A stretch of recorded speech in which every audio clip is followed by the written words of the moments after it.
Caríssimos, vamos continuar nosso curso? Fazer um estudo muito divertido, muito interessante nessas duas aulas. Vou falar de populações em combate. Vou começar explicando o que é isso. Vários dos nossos modelos, eles nasceram, quando eles foram criados, estavam falando de populações. Eu já mostrei como que eles, quando eu estava discutindo duas populações disputando o mesmo recurso, que nasceu em ecologia, mas que pode ser empresas disputando clientes. Nós já estudamos população sozinha, com capacidade limite, como é que era o crescimento, modelo logístico, tanto com equações diferenciais como com equações de diferenças finitas. Estudamos presa-predador, quando uma população ataca a outra e a outra tem alimento, que é o modelo de presa e predador. Então, estudamos vários modelos com duas populações. Existem vários modelos, eu vou mostrar três, que são chamados os modelos de combate ou modelos de guerra. O primeiro eu vou analisar com diferenças, com sequências de pontos, não com equações diferenciais, embora eu vá usar uma equação diferencial daqui a pouquinho, e os outros eu vou fazer com as equações diferenciais. São modelos que têm um sabor histórico. Como eu sempre digo, eles nasceram, foram estudados por conta de uma análise histórica, mas quando a gente entende aquele mecanismo, depois a gente percebe que a gente pode usar em outros contextos. O que a gente chama de modelo de combate, ou modelo de guerra, são duas populações em que elas não estão disputando o mesmo recurso. O objetivo de cada uma é diminuir o número de elementos de indivíduos da outra população. O meu primeiro exemplo vai ser a Batalha de Trafalgar, Napoleão versus o Almirante Nelson, 1805, que foi analisada como um modelo de diferenças, sequências de coisas. As populações eram populações de barcos e havia foram feitos estudos para entender como é que qual foi o desfecho dessa batalha e por que ele teve o desfecho que teve. Então, é esse o contexto. Em outros exemplos de guerra, é simplesmente uma tropa que quer dizimar a tropa adversária. Mas nem sempre é exatamente isso. Às vezes, tem duas populações que elas estão disputando um certo recurso, mas não é como naquelas equações que eu mostrei de competição entre duas populações. Elas estão disputando o mesmo recurso e a estratégia da população é afastar a outra população. Então, ele não quer matar o outro, mas ele quer que o outro vá embora, para ele ficar com aquele recurso só para ele. Então, de qualquer maneira, o objetivo de uma população é reduzir o número de indivíduos da outra população, seja por que mecanismo for. Esses são os chamados modelos de combate e modelos de guerra. Tá? Então, disso que eu vou tratar nessas duas aulas. Primeiro exemplo, tem um sabor muito divertido. Então, é da Batalha de Trafalgar, que foi em 1805. De um lado tinha uma coligação França e Espanha, eles tinham 33 barcos. E do outro lado a Inglaterra, comandada pelo Almirante Nelson, com 27 barcos, e os franceses comandados pelo Napoleão. Qual que é o modelo para esse tipo de situação? Quando a gente trata com equações de diferenças, vou indicar por BN os barcos britânicos e FN os barcos franceses. É um modelo de recorrência que tem a seguinte característica: quantos barcos vai ter a frota britânica quando você observa na rodada N+1? Tantos quanto ela tinha na rodada anterior, menos o que ela perdeu. E a mesma coisa os franceses. Por que é razoável pensar em sequências discretas? Porque o tempo contínuo não é o tempo ideal. Como é que pensa no exemplo histórico? A competição entre as populações, ela tem estratégias, tem movimentos que envolvem, no caso dos barcos, posicionar os barcos, fazer o barco chegar até o local onde quer. Então, você vai observando de tempos em tempos os eventos que tem. E é razoável, né, em muitos desses casos, que a gente analise a variação das populações em observações discretas. O que nesse modelo é feito, esse modelo foi estudado, né, historicamente, ele virou um estudo de caso, né, super importante, né, que foi bastante estudado ao longo do avanço das teorias de modelagem matemática. A perda de barcos para cada um depende do tamanho da população do outro.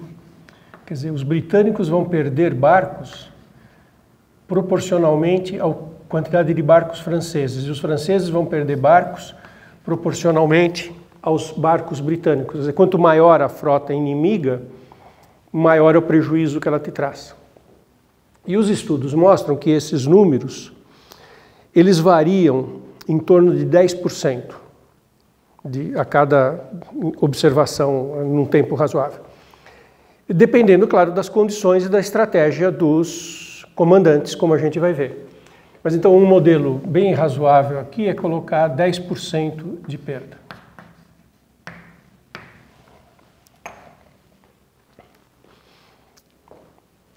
Fazendo essa análise para os dados reais desta batalha, eu coloquei aqui só alguns N's, né? Não coloquei a tabela inteira, mas é só fazer a tabela, né?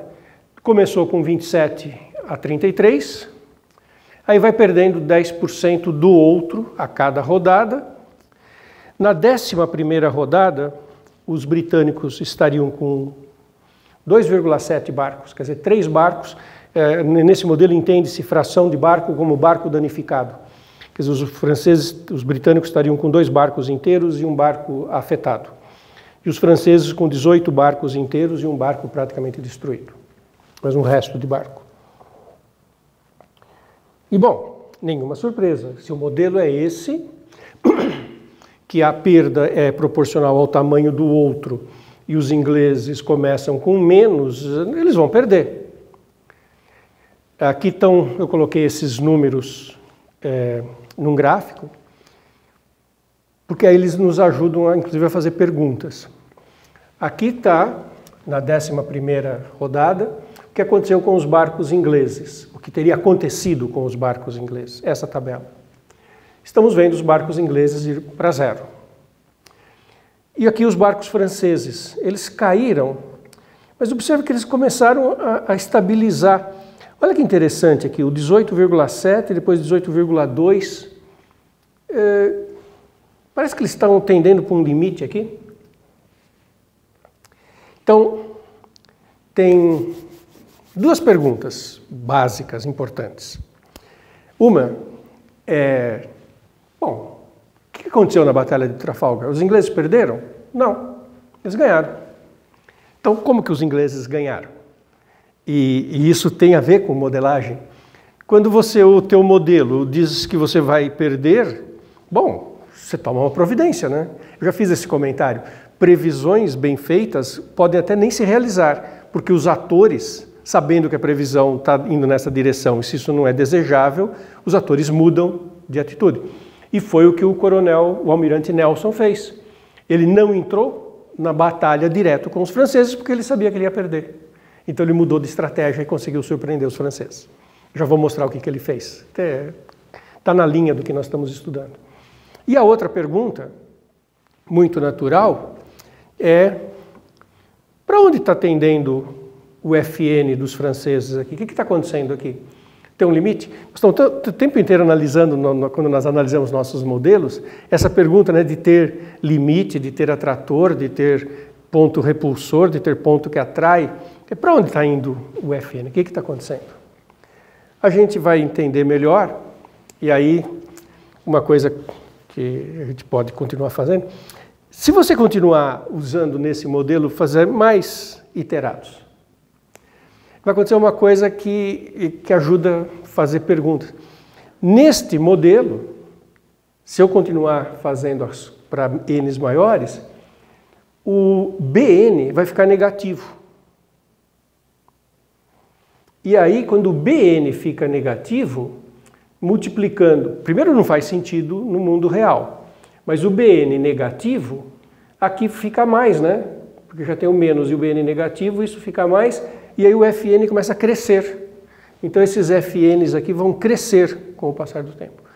Eu já vou fazer uma coisa geométrica que a gente entende isso bem melhor. Mas primeiro, eu vou explicar para vocês como é que o Almirante Nelson ganhou a batalha. Por que essa batalha de Trafalgar não termina com os franceses e espanhóis ganhando? Porque o Almirante Nelson percebeu que os barcos franceses estavam agrupados de 3 conjuntos diferentes. Eles tinham 3 conjuntos que eu vou usar as letras A, B e C.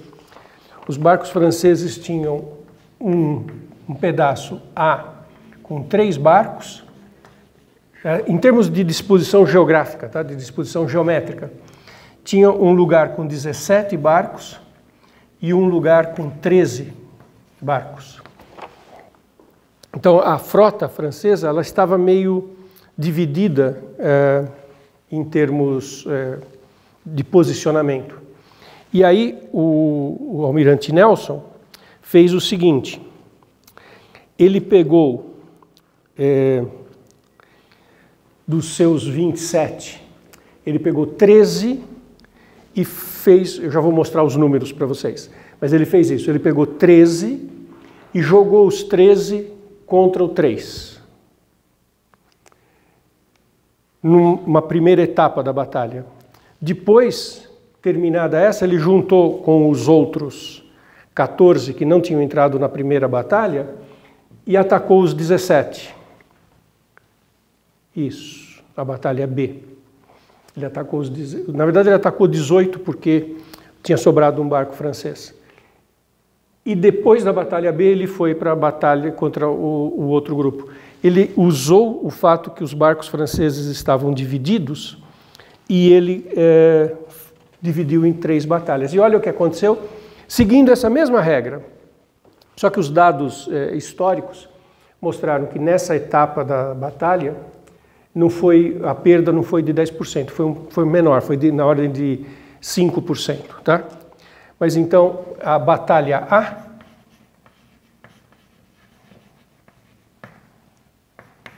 foi a seguinte, o Nelson colocou 13 barcos ingleses jogando contra 3 franceses. E depois de, como você percebe aqui, que depois de 4 iterados, essa batalha é curta, 4 rodadas de observação deste tipo, aqui já estava com 12,6 e aqui estava com 1. Aí, nesse momento, os barcos estão se movimentando, ninguém está parado, né, nessa batalha. Então, essa foi a primeira parte da batalha. Aí vem o que os historiadores chamam, então houve a batalha B. A batalha B, o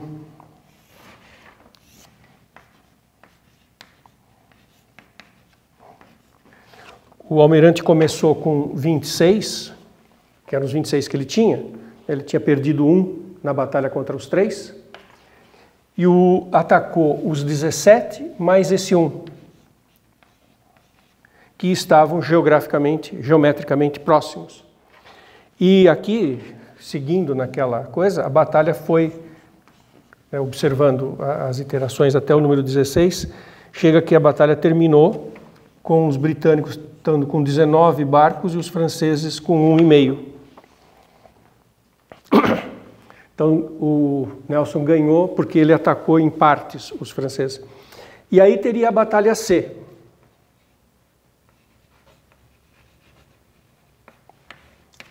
Mas a batalha C não aconteceu, porque nesse momento, quando os barcos franceses já estão todos reunidos e os 19 atacam o que sobrou, eles estão em maioria do que os franceses se retiraram, o Napoleão se retira com um bom número de barcos.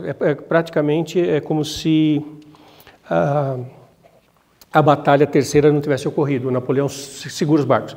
Quer dizer, o que aconteceu foi, seguindo este modelo, mas 2 batalhas menores, e na terceira o Napoleão já se retira e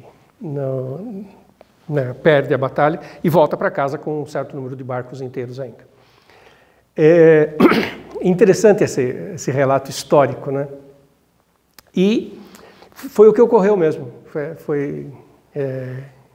O modelo veio depois, né? Os estudos de modelo vieram depois, mas os dados permitem fazer essa análise. E a batalha não tem tempo contínuo, né? Ela ocorre em tempo contínuo, mas os grandes movimentos, as grandes ações da batalha permitem olhar como se fossem etapas, né? de um N para o N mais 1. Bom, então essa responde a pergunta como é que os ingleses ganharam, e isso é uma das lições que eu falo para vocês, né? A gente faz uma modelagem, uma das coisas que modelagem permite é previsão. E aí atores mudam de estratégia porque ele tem uma previsão de o que é melhor.